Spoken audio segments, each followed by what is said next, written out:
el comisario Carlos Benítez, nuevo comandante de la policía. ¿Qué tal, comisario? ¿Cómo estás? Buen día. Buenos días, mi querido Luis. Buenos días a todos quienes te acompañan y a toda tu audiencia. A tus órdenes.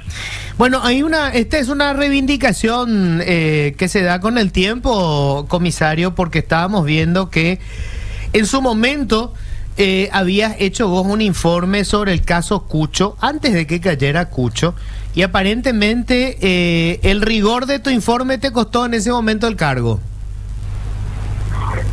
Bueno, es un comentario que en su momento había saltado. De hecho que, bueno, es bueno ir hablando otra vez del tema y aclarar ciertos puntos.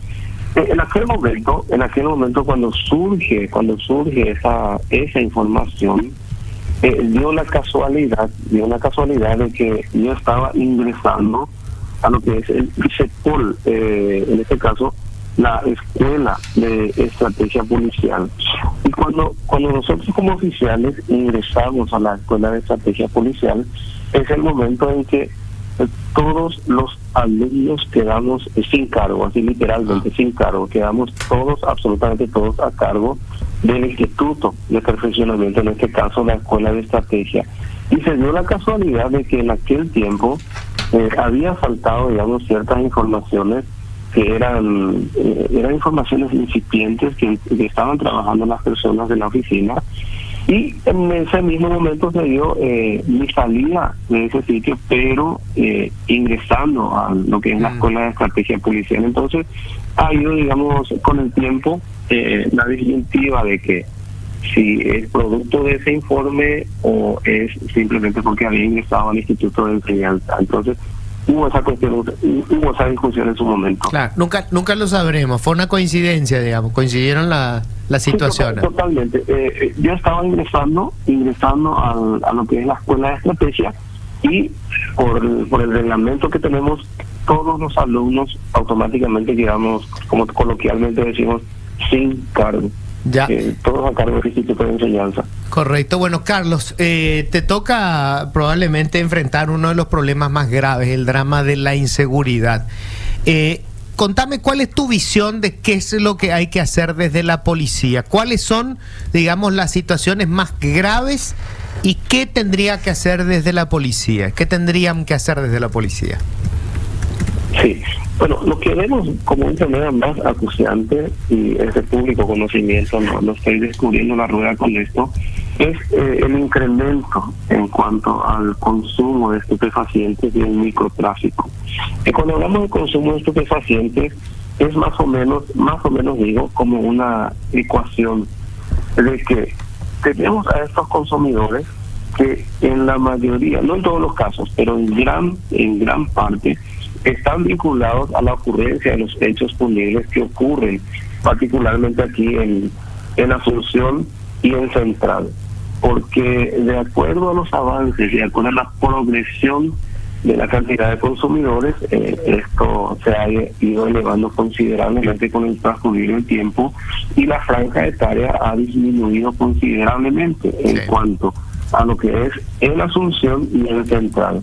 Cada vez tenemos a más jóvenes que están vinculados al consumo de estupefacientes, y que también estos jóvenes, reitero, no todos, pero una buena parte, vinculados a la ocurrencia de los hechos punibles. Es un problema acuciante que estamos tratando ya con otras instituciones que también tienen, digamos, cierta responsabilidad en esta área.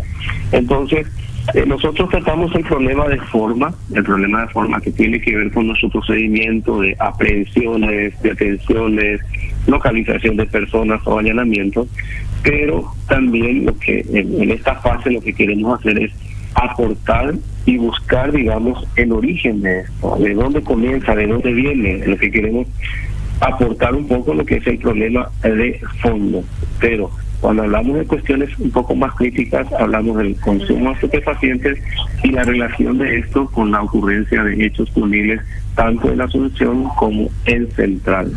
Okay, añadido a esto sí, tenemos ya lo que es el lineamiento que el señor ministro del Interior ya ha expresado públicamente desde el punto de vista ya operacional, ¿verdad?, del tema de la adquisición de más motocicletas para el INSE, en la capacitación de más elementos policiales para el INSE, y de que esto ya está en puerta.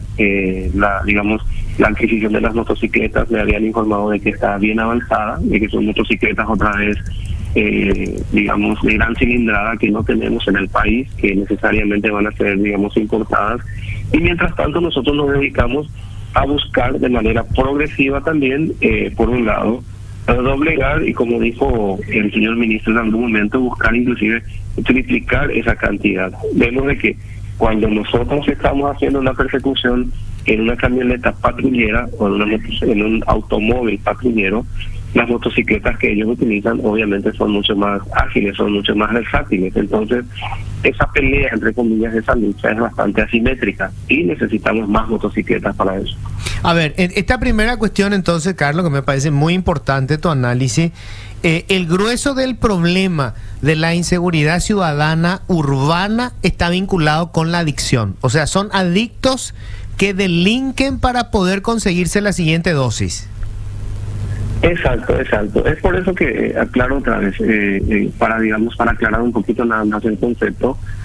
Muchos de estos consumidores están vinculados con la ocurrencia de los hechos punibles. Cuando digo muchos, entonces no estoy englobando a todos. No, por supuesto, la opinión pública no considere de que yo estoy generalizando, pero no, sí, claro, muchos de ellos. Claro. Y cuando me estás diciendo de que es para la siguiente dosis, es totalmente afirmativo, es totalmente cierto. Vemos a esas personas, por eso que vemos en los últimos tiempos, hemos visto inclusive mucha violencia de parte de estos perpetradores.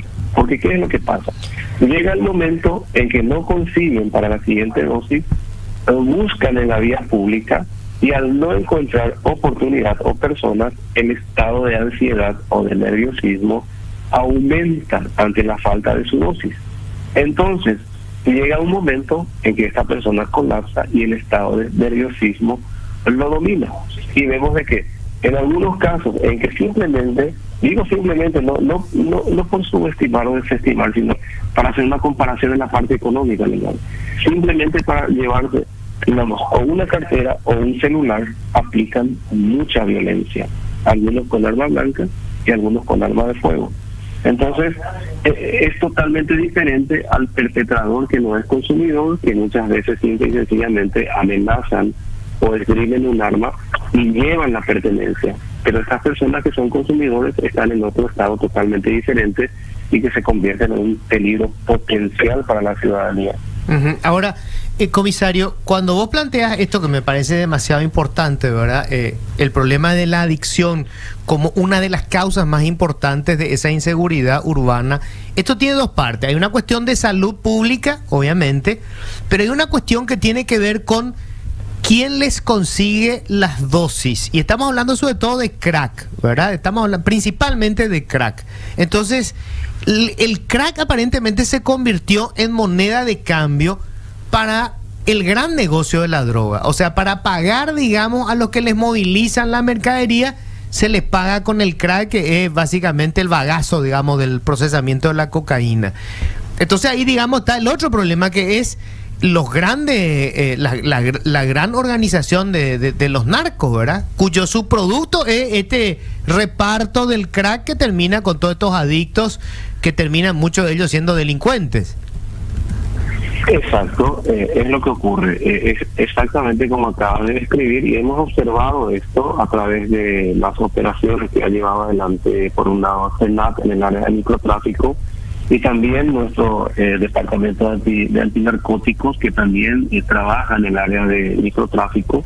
Hemos visto de que sí, estos proveedores tienen, estos gerenciadores tienen a sus proveedores que hacen esa tarea de, entre comillas, de ir entregando, hacer el delivery, y que al final del día la paga ya no resulta, digamos, en efectivo, sino resulta ya en el mismo componente químico que ellos están utilizando para su consumo. Entonces, también hemos visto de que a medida que también la Policía Nacional, a través de un departamento especializado, y también la CENAL, lleva adelante estos procedimientos de aprehensiones o detenciones de personas que están, digamos, en la venta o las bocas de fumo, como le dicen, Al poco rato, como es una cuestión, es un negocio cuasi familiar, aparecen otras cabezas que van nuevamente tomando las riendas del negocio o gerenciando esa tarea. Entonces, es una tarea, digamos, un trabajo bastante continuo, bastante sostenido, y vemos de que a pesar de que estamos obteniendo resultados a corto plazo, los resultados no son aún suficientes. Necesitamos ir haciendo un trabajo más, digamos, más fuerte, reitero, más sostenido, y un trabajo, digamos, de manera coordinada con las otras instituciones. Ya. Además de eso, habías mencionado un punto interesante, hablaste de problemas de salud pública. Es totalmente de acuerdo también, es por eso que en la mesa de reunión que tenemos para tratar el problema de fondo, ya tenemos la participación del Ministerio de Salud Pública a través de los representantes especializados que tienen que ver con el área de consumo de estupefacientes. Entonces, estamos tratando de aunar esfuerzos con todos los sectores de manera a tener, digamos, unos resultados más satisfactorios en esa parte. El otro tema, Carlos, es el tema de la corrupción, que es clave acá. O sea, es una realidad que el negocio del crimen es muy rentable y obviamente la tentación es enorme. Y buena parte de estas actividades ilícitas serían imposibles de desarrollarse si no hubiera connivencia, si no tuviera los narcotraficantes, los delincuentes en general, en su nómina, pagando a miembros de la policía. ¿Cómo vas a combatir esto? Y sobre todo, ¿cómo vas a hacer que funcione ese famoso Departamento de Asuntos Internos? Porque no es muy difícil ver cuando un policía está recibiendo un dinero fuera de sus ingresos normales. Cuando vos ves que tiene unas 2, 3 camionetazas, tiene una mansión de casa y no tiene ningún ingreso fuera de su salario, obviamente está recibiendo un dinero bajo la mesa. Totalmente de acuerdo. Lo que nosotros vemos, porque, bueno, partiendo, la mala noticia, la muy mala noticia es de que sí tenemos elementos corruptos, tenemos elementos contaminados dentro de la policía, eso hay que asumirlo, es la muy mala noticia. Pero la buena noticia es de que la mayoría de quienes conforman la Policía Nacional son policías que tienen esa vocación, que tienen esa convicción de trabajar en pos de la seguridad y el bienestar de la ciudadanía. Pero con tener uno solo, por dar un ejemplo nada más, con tener uno solo, eso afecta muchísimo a lo que es, digamos, la tranquilidad de la sociedad, el bienestar de la sociedad y por sobre todas las cosas el nivel de confianza que nosotros podamos transmitir hacia nuestra sociedad. Entonces, y además de eso, daña muchísimo lo que es la imagen de la queremos hacer bien nuestro trabajo. Entonces, lo que nosotros pretendemos también con esto es seguir, digo seguir porque ya con la administración del señor comandante Gilberto Fleitas lo estaba haciendo, ir potenciando asuntos internos, que es una dirección que está a cargo de un comisario general con muy buenos asistentes, potenciar esa tarea, aunando, digamos, esfuerzos con la Dirección General de Inteligencia Policial e Investigación Criminal, digamos, haciendo un mejor control y un mejor filtro sobre los casos que me estabas mencionando. El tema de que de repente podamos tener algún policía de cualquier rango que sea y que tenga una ostentación de bienes que no condigan con el salario que posee. Entonces es un trabajo aunado que vamos a seguir haciendo y vamos a tener que seguir fortaleciendo, porque reitero, lo que menos queremos nosotros, mi querido Luis, es convertirnos en una amenaza armada. No queremos ser eso, al contrario, queremos ser garantes de la tranquilidad y la seguridad de la ciudadanía. Vamos a seguir fortaleciendo esa área, vamos a seguir comunicando al Ministerio Público todas las actividades irregulares o ilegales en que estén envueltas personales de la policía, de tal manera que en el futuro el personal policial al menos tenga en cuenta de que por una mala acción o por un hecho punible va a estar sujeto a una investigación criminal y también va a estar sujeto a una sanción de la salida de baja y de la puesta a disposición del Ministerio Público para ser enviado, para ser remitido a una unidad penitenciaria. Y en esa misma línea, comisario, le saluda Estela Ruiz Díaz. Usted hablaba de los problemas domésticos, de la inseguridad ciudadana diaria, y tenemos el crimen transnacional, este flagelo que nos afecta desde el tráfico de drogas, lavado de dinero, trata de personas, tráfico de armas. El caso a ultranza nos demostró esa red impactante que tienen, donde están políticos, policías, y hasta iglesias evangélicas, pastores. Tenemos el control del PCC de las cárceles paraguayas, y ahí sí la corrupción es mucho más grande, ¿verdad? Funciona porque hay corrupción de las instituciones del Estado, y ese es un desafío mucho más grande, comisario. Definitivamente, hay que asumir, esto no es tampoco ningún descubrimiento, de que hay vinculaciones del crimen organizado transnacional con diferentes estamentos en nuestro país. De hecho, que hablamos siempre del epicentro en las zonas fronterizas, en donde usualmente se ven los casos en cuanto a lo que es, digamos, la lucha, la pelea, digamos, por territorio y por mercado, y que muchas veces los efectos que se ven son, digamos, en los ataques, en cuanto a lo que son las muertes por encargo. Entonces, reitero, a menos de que el epicentro vemos en esas zonas fronterizas, el trabajo de la policía no solamente se centra en esa zona, sino que también el trabajo de investigación criminal, el Departamento de Crimen Organizado, en cooperación con las agencias análogas de estos países vecinos, se ha ido presentando, y hoy día el trabajo es bastante sólido. Ahora, el trabajo nuestro también siempre se va a enfocar en la tarea doméstica, que tiene que ver, esa tarea doméstica que tiene que ver también con el control de nuestro personal. Sabemos bien de que en muchos de los procedimientos, en muchos de los allanamientos han aparecido vinculados, digamos, a un personal policial. Entonces definitivamente tenemos que acrecentar esa atención hacia nuestros elementos. Comisario, una pregunta sí, técnica nada más. Comisario, ¿cuándo asume? No tenemos aún fecha. Okay. Lo que estamos esperando es, digamos, la oficialización a través de un decreto. Lo que se ha hecho es un anuncio anoche a través del señor presidente de la República, y lo que esperamos es ya la parte oficial a través de un decreto y la parte protocolar, que vendría a ser, digamos, el traspaso del mando en sí. Sí. Comisario Carlos Benítez, mi respeto. Bueno, celebramos, creo que en general estuve leyendo, hay muy buena opinión acerca de lo que ha sido tu carrera hasta ahora. Es un corolario lógico que llegues a comandante de la policía, y bueno, esperemos que haya más cuestiones que celebrar, que criticar. Gracias, comisario. Muchísimas gracias, mi querido Luis, y reiterar el compromiso nuestro de dar el mayor y el mejor esfuerzo en pos de la seguridad, la tranquilidad y el bienestar de toda la ciudadanía.